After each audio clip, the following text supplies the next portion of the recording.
السلام علیکم ناظرین، آج ہم آپ کو مردوں کے زندہ ہونے کا ایک عجیب و غریب واقعہ سنائیں گے۔ یہ حضرت حزقیل علیہ السلام کی قوم کا ایک بڑا ہی عبرت خیز اور انتہائی نصیحت آمیز واقعہ ہے، جس کو اللہ تعالیٰ نے قرآن مجید کی سورۃ بقرہ میں بھی بیان فرمایا ہے۔ ناظرین، حضرت حزقیل علیہ السلام کون تھے؟ یہ حضرت موسیٰ علیہ السلام کے تیسرے خلیفہ ہیں جو منصب نبوت پر سرفراز کیے گئے۔ حضرت موسیٰ علیہ السلام کی وفات اقدس کے بعد آپ کے خلیفہ اول حضرت یوشع بن نون علیہ السلام ہوئے، جن کو اللہ تعالیٰ نے نبوت عطا فرمائی۔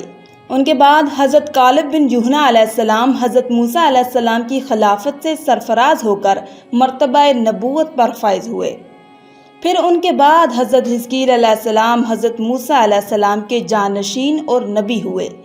حضرت حزقیل علیہ السلام کا لقب ابن العجوز یعنی بڑھیا کے بیٹے ہے، اور آپ ذوالکفل بھی کہلاتے ہیں۔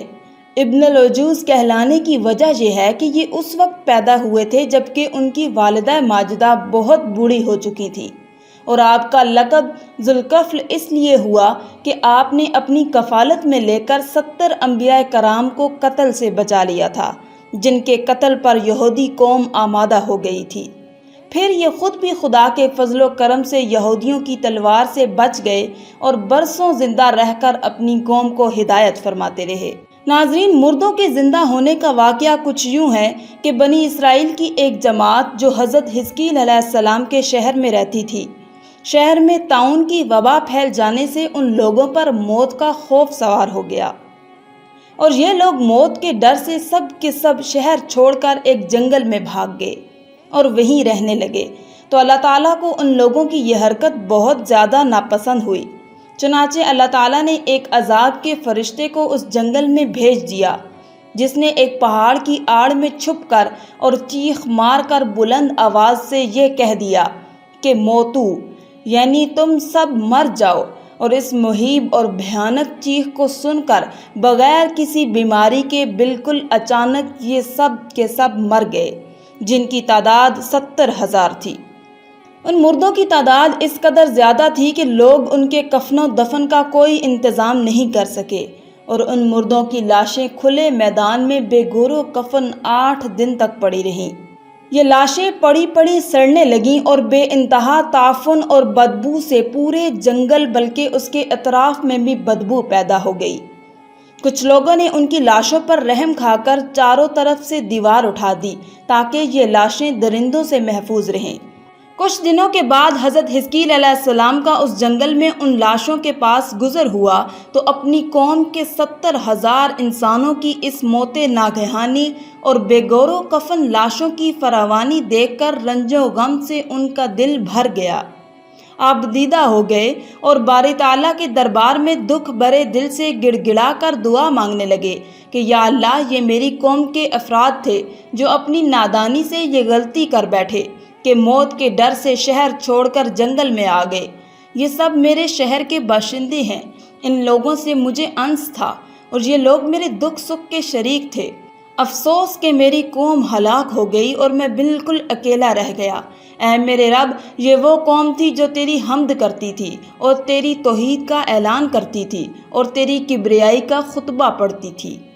آپ بڑے سوزے دل کے ساتھ دعا میں مشغول تھے کہ اچانک آپ پر وحی اتری کہ اے حزقیل علیہ السلام، آپ ان بکھری ہوئی ہڈیوں سے فرما دیجئے کہ اے ہڈیوں، بے شک اللہ تعالیٰ تم کو حکم فرماتا ہے کہ تم اکٹھی ہو جاؤ۔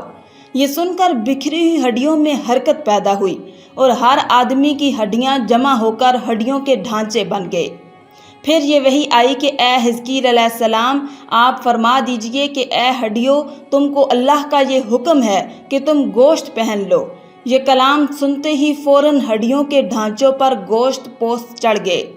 پھر تیسری بار یہ وحی نازل ہوئی، اے حزقیل، اب یہ کہہ دو کہ اے مردو، خدا کے حکم سے تم سب اٹھ کر کھڑے ہو جاؤ۔ چنانچہ آپ نے یہ فرما دیا تو آپ کی زبان سے یہ جملہ نکلتے ہی 70,000 لاشیں دم زدن میں ناگہاں یہ پڑھتے ہوئے کھڑی ہو گئیں کہ سبحانک اللہم و بحمدک لا الہ الا انت۔ پھر یہ سب لوگ جنگل سے روانہ ہو کر اپنے شہر میں آ کر دوبارہ آباد ہو گئے اور اپنی عمروں کی مدت بھر زندہ رہے، لیکن ان لوگوں پر اس موت کا اتنا نشان باقی رہ گیا کہ ان کی اولاد کے جسموں سے سڑی ہوئی لاش کی بدبو برابر آتی رہی، اور یہ لوگ جو کپڑا بھی پہنتے تھے یہ کفن کی صورت میں ہو جاتا تھا، اور قبروں میں جس طرح کفن میلا ہو جاتا ہے ایسا ہی میلا پن ان کے کپڑوں پر نمودار ہو جاتا تھا۔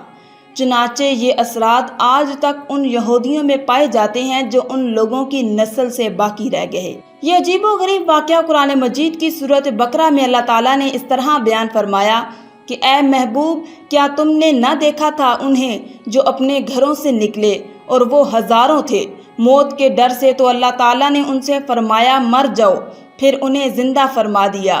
بے شک اللہ تعالیٰ لوگوں پر فضل کرنے والا ہے، مگر اکثر لوگ ناشکرے ہیں۔ ناظرین، بنی اسرائیل کے اس واقعے سے ہمیں یہ ہدایت ملتی ہے کہ آدمی موت کے ڈر سے بھاگ کر اپنی جان نہیں بچا سکتا، لہٰذا موت سے بھاگنا بالکل ہی بیکار ہے۔ اللہ تعالیٰ نے جو موت مقدر فرما دی ہے وہ اپنے وقت پر ضرور آئے گی، نہ ایک سیکنڈ اپنے وقت سے پہلے آ سکتی ہے، نہ ایک سیکنڈ بعد آئے گی۔ لہٰذا بندوں کو لازم ہے کہ رضائے الہی پر راضی رہ کر صابر و شاکر رہیں، اور خواہ کتنی ہی وبا پھیلے یا گھمسان کارن پڑے، اطمینان سکون کا دامن اپنے ہاتھ سے نہ چھوڑیں، اور یہ یقین رکھیں کہ جب تک میری موت نہیں آتی مجھے کوئی نہیں مار سکتا اور نہ میں مر سکتا ہوں، اور جب میری موت آ جائے گی تو میں کچھ بھی کروں، کہیں بھی چلا جاؤں، بھاگ جاؤں یا ڈٹ کر کھڑا رہوں، میں کسی حال میں بچ نہیں سکتا۔ آخر میں اللہ رب العزت سے دعا ہے کہ اللہ تعالیٰ ہمیں نیک اعمال کرنے اور برائی سے بچنے کی توفیق عطا فرمائے، آمین یا رب العالمین۔ آج کی اس ویڈیو میں تھا بس اتنا ہی۔ مزید اسلامی ویڈیوز حاصل کرنے کے لیے اللہ کی شان چینل کو سبسکرائب کر دیں اور ساتھ میں موجود بیل کے آئیکن کو دبا کر آل پر کلک کر دیں۔ شکریہ۔